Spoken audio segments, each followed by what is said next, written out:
та бүхэндээ өнөөдөр бөөрийн өрөвсөлт өвчний эмчилгээний хоолны талаар зөвлөгөө өгч байна. Хүүтэн сэрийн улиралтай манай улсын хувьд бөөрийн өрөвсөлт өвчин маш түгээмэл байдаг.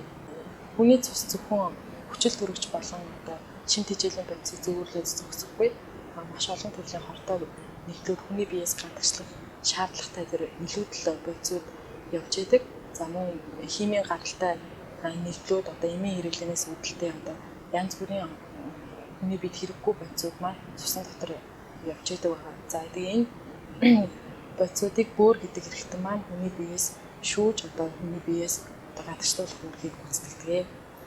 Бөөрийн өрөвсөлт өвчнийг гол үүсгэж байгаа шалтгаан нь нян вирусын гаралтайгаар үүсгэхээс гадна чихрийн шижин, бусад архаг өрөвсөлт өвчнүүд за хоол тэжээлийн буруу хэрэглээ, эмийн зохисгүй хэрэглээ зэргээс бөөрийн өвчин маань үүсдэг.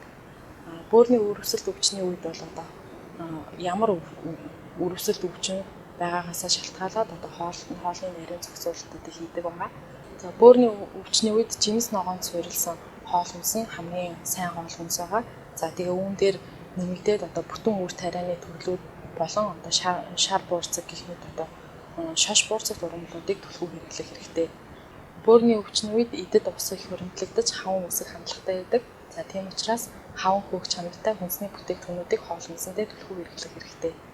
За үүнд ямар хүнсний бүтээгдэхүүн орох вэ гэхээр шанцаа ногоо ургамлууд, за хаш, цэцэгт байцаа, хулуу, төмөс, эрдэн шиш, за түүнээс гадна усархаг жимснүүд болох алин, лир, тоор, шивга зэргийг хоол хүнсэндээ түлхүү хэрэглэнэ.